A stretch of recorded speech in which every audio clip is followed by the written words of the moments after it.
So I'd like to get started just because I don't want to shorten the question time so that we're done in time for the board meeting. I know this is riveting and exciting stuff, and everybody waits annually for these presentations.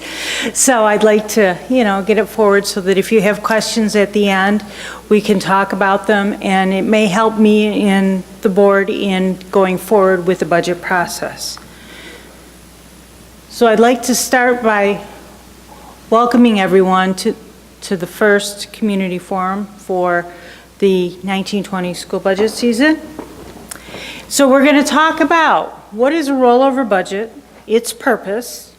We're going to review some adoption principles that we talked about last year.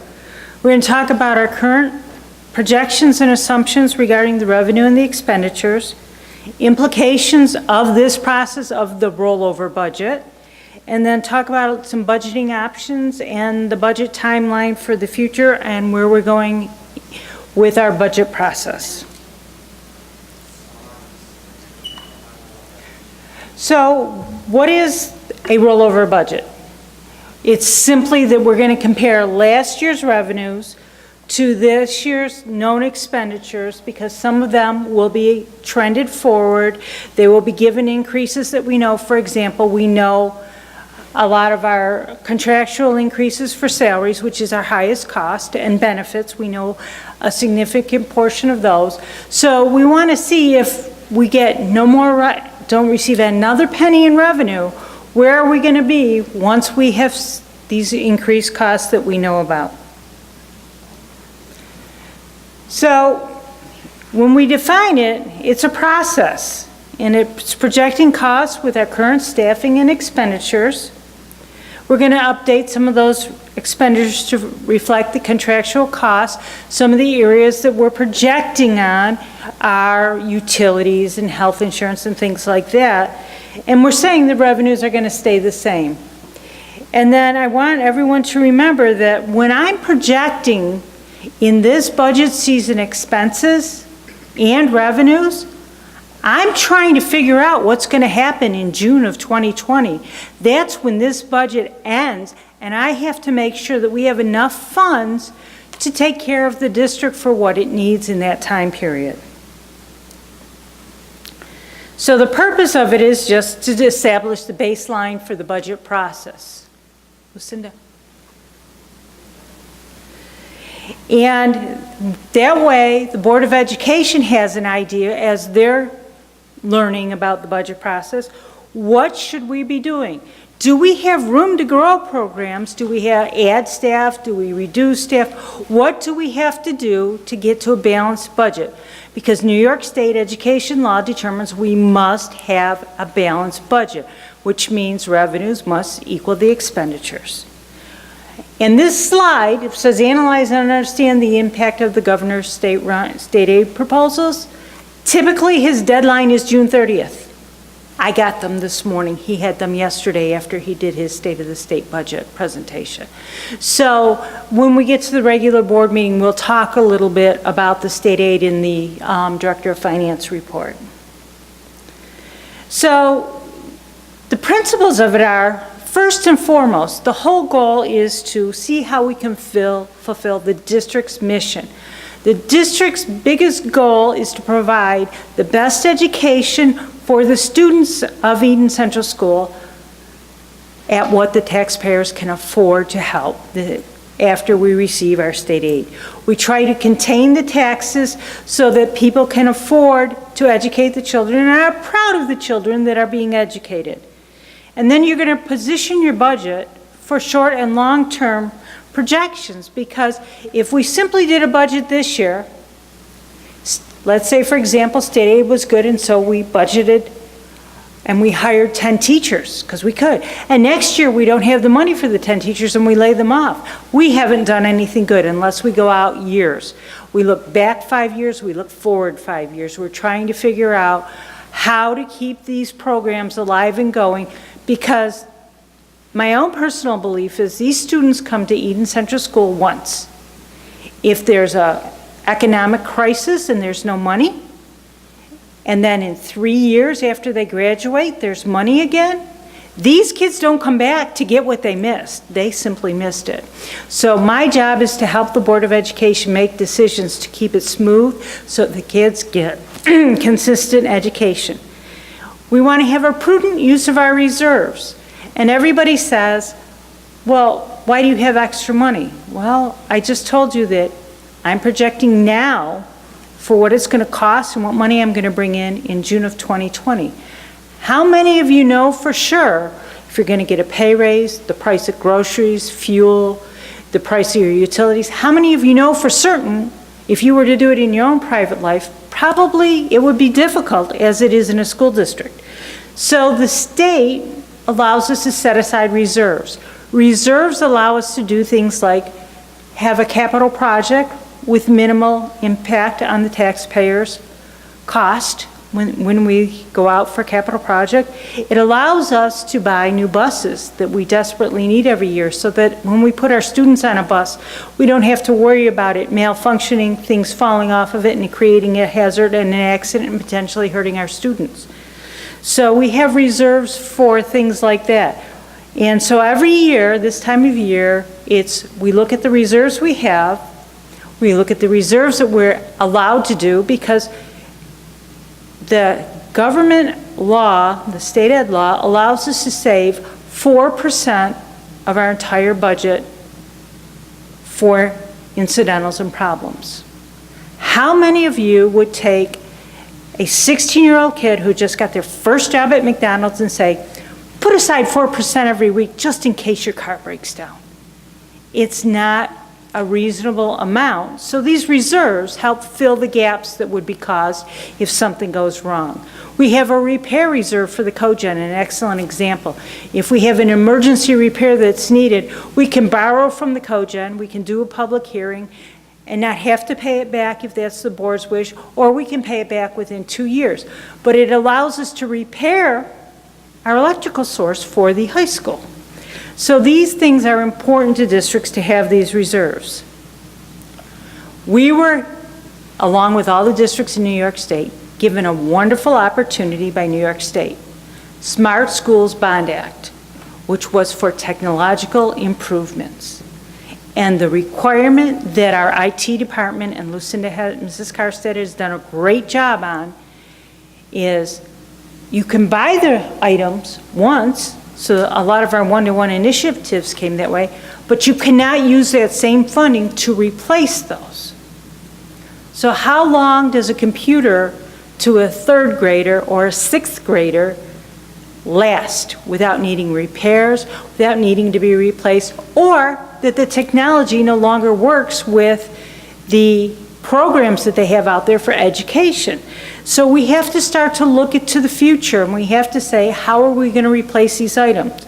So this is the first time I'm really talking about this in open session. Is I'm going to be approaching the board throughout this whole budget season and saying, I think we need to establish a technology reserve so that we can start, just like we do with the buses, to save money for our one-to-one devices, our network, our servers, so that when something is broken or we know it's outdated technologically wise, we have funds to replace it that we can budget in without having to have peaks and valleys in our property taxes. So revenues in the rollover budget are always done at the prior year levels. So right now, I have not done anything for this presentation, the governor's runs for state aid. I know they're there. I knew they were coming, but they're not part of this process yet. They come later.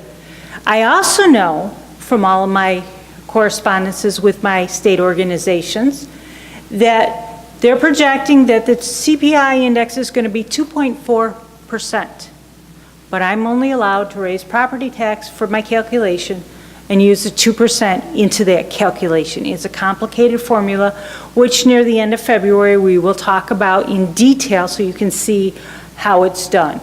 So right now, that number for our CPI increase for that formula has not been released yet. It will not be released until February.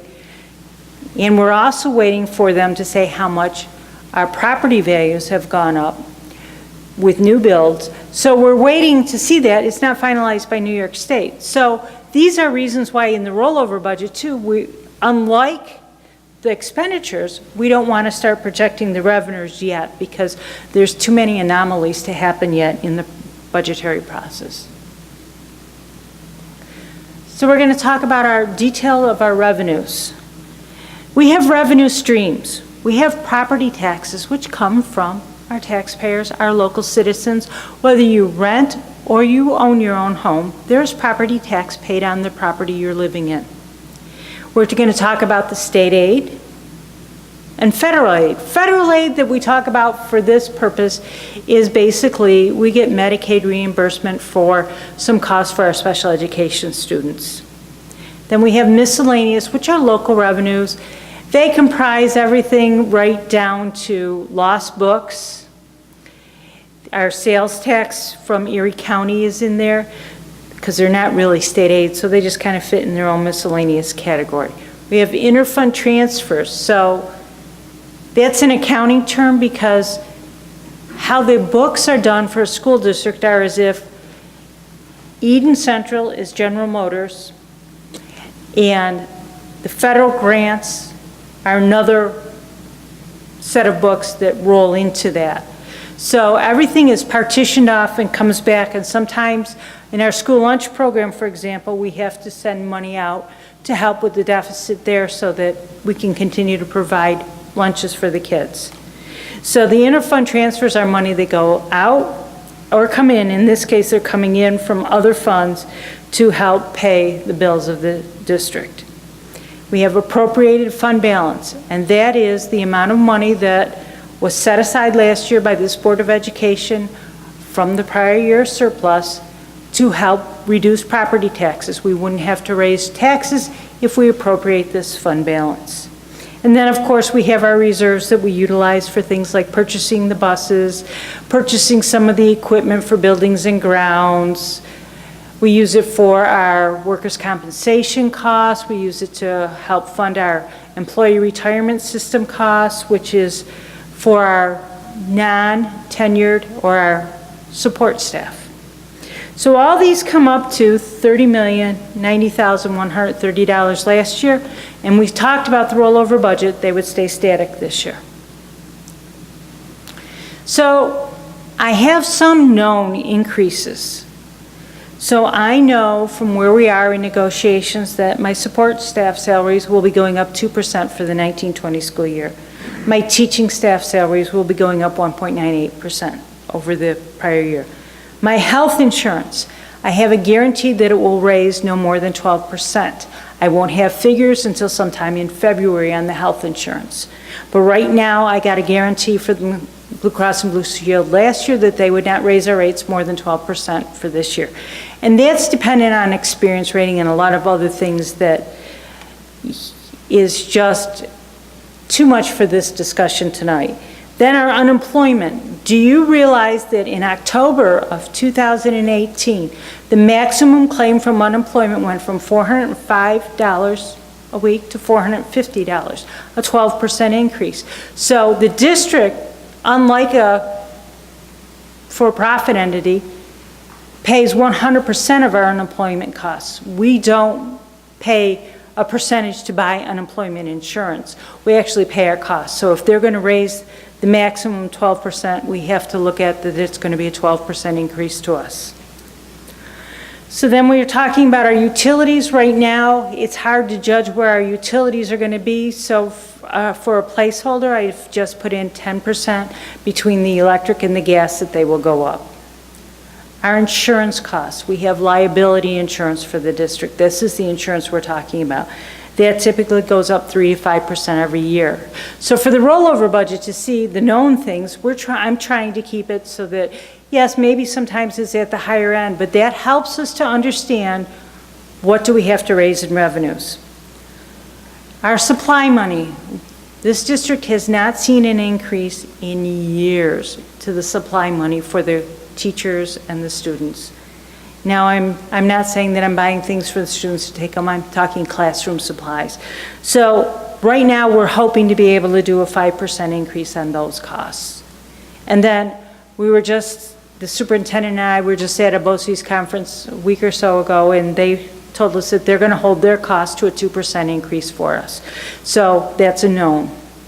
And again, these are our predictable expenditure increases, and others are most certainly going to occur during the budgeting process that basically will show up as we analyze things. Students will move from grade level to grade level, things will break, we'll need to replace.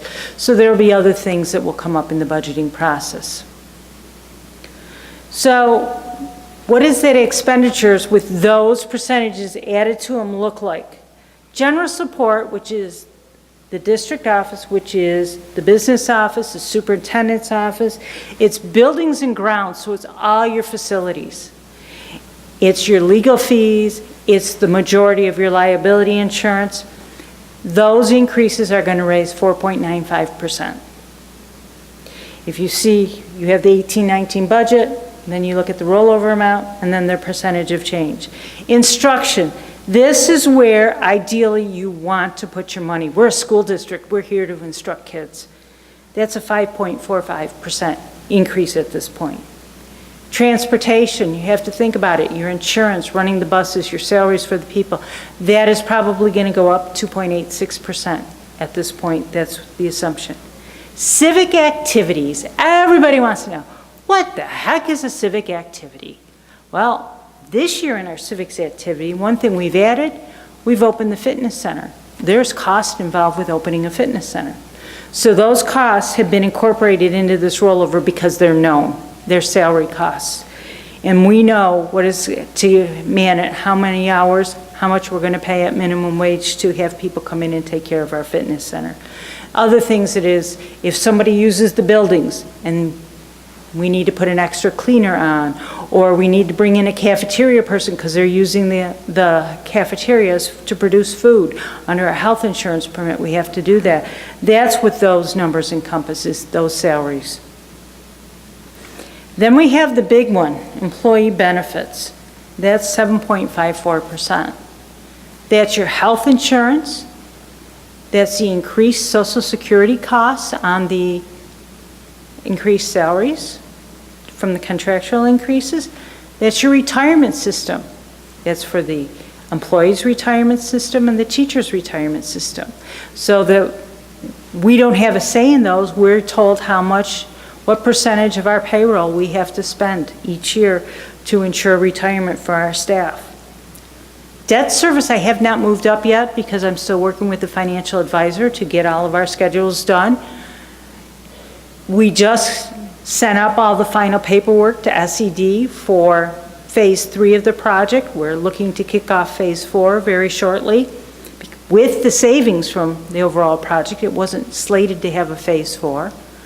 So that's good news, but we don't have those numbers yet because we're waiting for SED to tell us where they should be going. And our debt service is simply our mortgage payment. So we took a second mortgage, so to speak, in order to do the capital project. We get 78% of that back from New York State.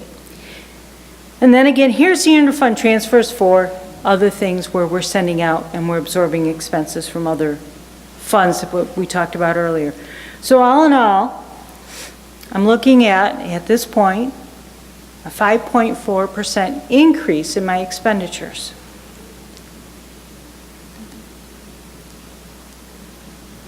So when we put our total revenues, we subtract out our total expenditures, we have a $1.6 million gap to fill. That's the directive that this Board of Education has to work through with their superintendent as she prepares her budget.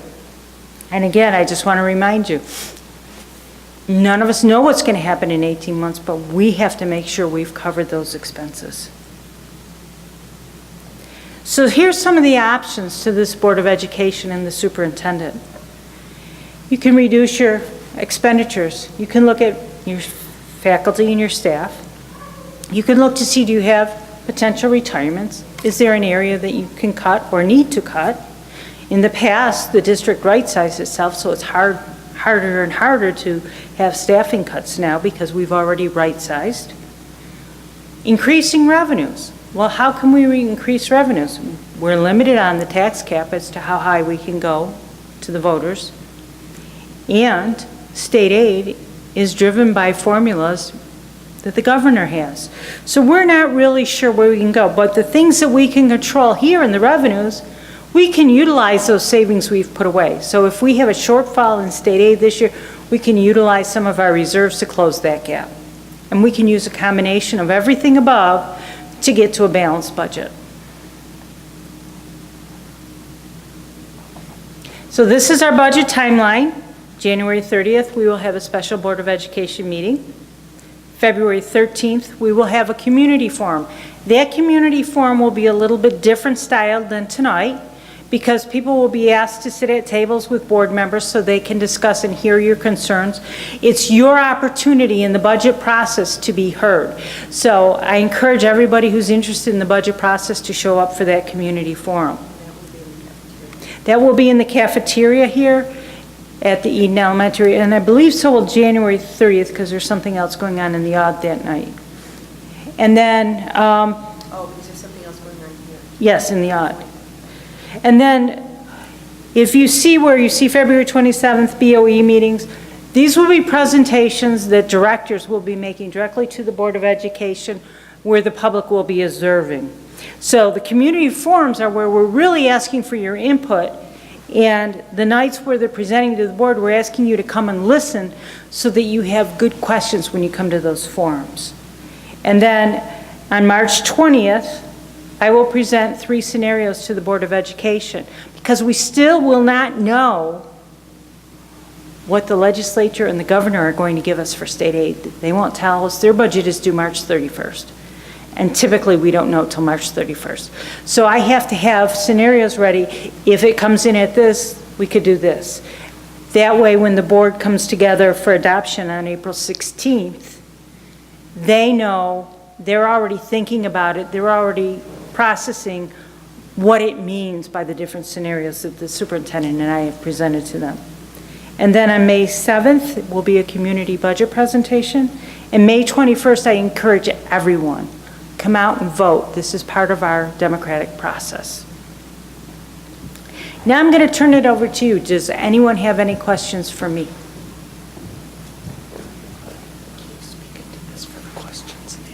Oh, I'm going to walk around. Okay. Oh, I got it. So does anyone have any questions?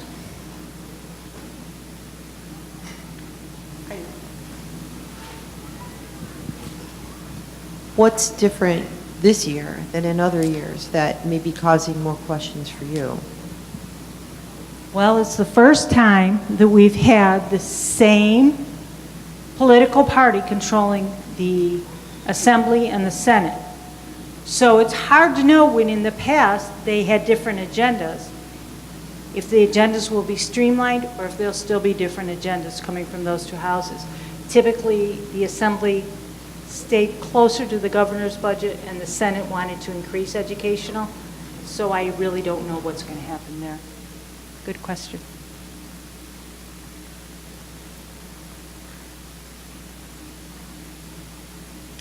Thank you for coming.